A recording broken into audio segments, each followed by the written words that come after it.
नमस्कार। आज हम बात करेंगे चित्रकूट के 2023 चुनाव नतीजों की। ये सिर्फ एक सीट का नतीजा नहीं, ये बस्तर की आवाज है, वहां के लोगों की कहानी है। तो चलिए आज आंकड़ों के पार झांकते हैं और समझते हैं कि ये जनादेश हमें असल में क्या बता रहा है।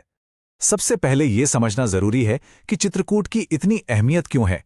ये बस्तर का दिल है, एक आदिवासी गण। यहाँ का हर एक वोट, आप समझिए, इस इलाके की धड़कन है। इससे पता चलता है कि लोग क्या सोच रहे हैं, क्या महसूस कर रहे हैं। तो आज का हमारा सफर कैसा रहेगा? हम पहले आंकड़ों को देखेंगे, फिर जनादेश के पीछे की वजहों को समझेंगे, एक रणनीतिक मूल्यांकन करेंगे और आखिर में भविष्य के लिए एक रास्ते पर भी नजर डालेंगे। तो चलिए शुरू करते हैं। सबसे पहले वो नंबर, वो आंकड़े जो 2023 के इस चुनावी नतीजे की पूरी तस्वीर हमारे सामने रखते हैं। 8,370। ये सिर्फ एक नंबर नहीं है, ये जीत का अंतर है। भाजपा के विनायक गोयल ने कांग्रेस के दीपक बैज को इतने वोटों से हराया, और इतना बड़ा मार्जिन, ये साफ साफ इशारा करता है कि हवा का रुख बदल चुका है। और अब ये आंकड़ा देखिए, 81.8%। ये था 2023 में वोटर टर्नआउट, 2018 के मुकाबले काफी ज्यादा। ये बताता है कि इस बार लोग सिर्फ वोट देने नहीं निकले थे, वो एक फैसला सुनाने आए थे, बहुत ही निर्णायक थे। अगर हमें सीट का चुनावी इतिहास देखें तो ये किसी झूले की सवारी जैसा है। देखिए, 2019 तक कांग्रेस का वोट शेयर अपने पीक पर था, लेकिन 2023 में एक तेज गिरावट। और दूसरी तरफ भाजपा का ग्राफ धीरे धीरे लेकिन लगातार ऊपर चढ़ रहा है। ये बार चार्ट तो कहानी को और भी साफ कर देता है। 2018 से 2023 के बीच दोनों बड़ी पार्टियों की किस्मत कैसे पलट गई, ये आप देख सकते हैं। कांग्रेस का वोट शेयर गिरा और भाजपा का बढ़ गया, बिल्कुल शीशे की तरह साफ। तो ठीक है, आंकड़े तो हमने देख लिए, क्या हुआ ये पता चल गया, पर सबसे बड़ा सवाल, ऐसा क्यों हुआ? चलिए अब जमीन की हकीकत को समझते हैं, उन वजहों को टटोलते हैं जिन्होंने इस बड़े बदलाव की नींव रखी। तो सवाल वही है, आखिर मतदाताओं का भरोसा इतनी निर्णायक तरह से क्यों टूटा, क्यों बदला? इसका जवाब हमें आदिवासी समुदाय के मन में झांकने से मिलता है। देखिए, किसी भी लोकतंत्र में सूचित सार्वजनिक संवाद बहुत जरूरी होता है, जहां हर व्यक्ति गरिमा के साथ अपनी बात रख सके। यही हमारे संवैधानिक मूल्यों का आधार भी है। जरा इस बात पर गौर कीजिए, जीवित रहने के लिए खुले बाजार में हरा सोना बेचना, ये तेंदुपत्ते की बात हो रही है। ये सिर्फ एक पत्ता नहीं, ये आदिवासी समुदाय की रोजी रोटी का, उनकी अर्थव्यवस्था की रीढ़ की हड्डी है। जब उसकी सही कीमत ना मिले तो समझिए कि संकट कितना गहरा है। तो लोगों की शिकायतें क्या थीं? मोटे तौर पर 3 बड़ी बातें सामने आती हैं।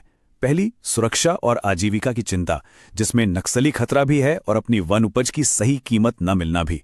दूसरी, नौकरियां और बुनियादी सुविधाएं, खासकर युवाओं के लिए बेरोजगारी और गांव में सुविधाओं की कमी।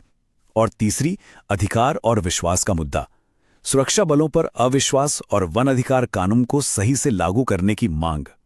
अब समझते हैं कि इस चुनावी बिसात पर रणनीतिक तौर पर क्या चल रहा था, कहां चूक हुई और क्या बेहतर हो सकता था। इसे समझने के लिए हम एक बहुत ही जाने माने फ्रेमवर्क का इस्तेमाल करेंगे, स्वॉट एनालिसिस। इसका मतलब है, हम कांग्रेस की ताकत, कमजोरी, उसके लिए मौजूद अवसर और खतरों का एक साथ विश्लेषण करेंगे। तो अंदरूनी तौर पर देखें तो कांग्रेस के उम्मीदवार दीपक बैज का एक जाना पहचाना नाम होना उनकी सबसे बड़ी ताकत थी, लेकिन कमजोरी ये थी कि आदिवासियों के बीच भरोसे की कमी बढ़ रही थी और संगठन, मतलब बूथ लेवल पर, काफी कमजोर पड़ गया था। और अगर बाहर के माहौल को देखें तो एक बहुत बड़ा अवसर था।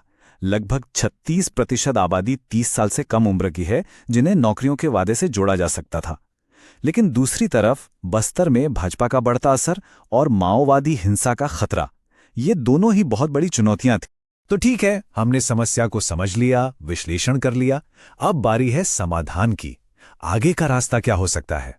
विश्वास को दोबारा कैसे बनाया जाए? इसका ब्लूप्रिंट कैसा दिखना चाहिए? आइए इस पर नजर डालते हैं। इस पूरे विश्लेषण से एक स्ट्रैटेजी निकल कर आती है, जिसे चतुर्मुख सिद्धांत कहा जा सकता है।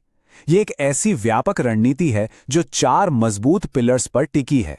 ये 4 स्तंभ क्या हैं? पहला, चुनावी, यानी उन बूथों पर खास ध्यान देना जहां मुकाबला कड़ा है।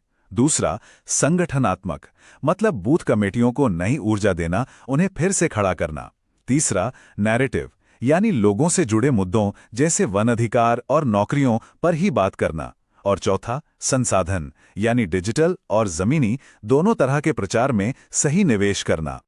इस रणनीति को जमीन पर उतारने के लिए एक टाइमलाइन भी है। चुनाव से 90 दिन पहले D90 से D60 तक जमीनी काम और डेटा एकत्र करना, फिर D60 से D30 तक पदयात्राओं के जरिए लोगों से सीधा संपर्क साधना, और आखिरी के 30 दिनों में एक जोरदार हाई विजिबिलिटी कैंपेन। और आज के ज़माने में डिजिटल पहुंच को नज़रअंदाज नहीं किया जा सकता।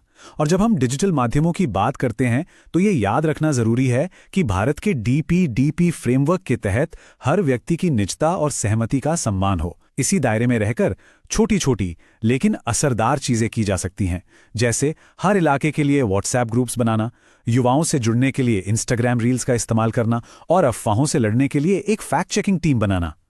अब आखिर में ये पूरा विश्लेषण हमें सिर्फ चुनावी हार जीत से आगे ले जाता है।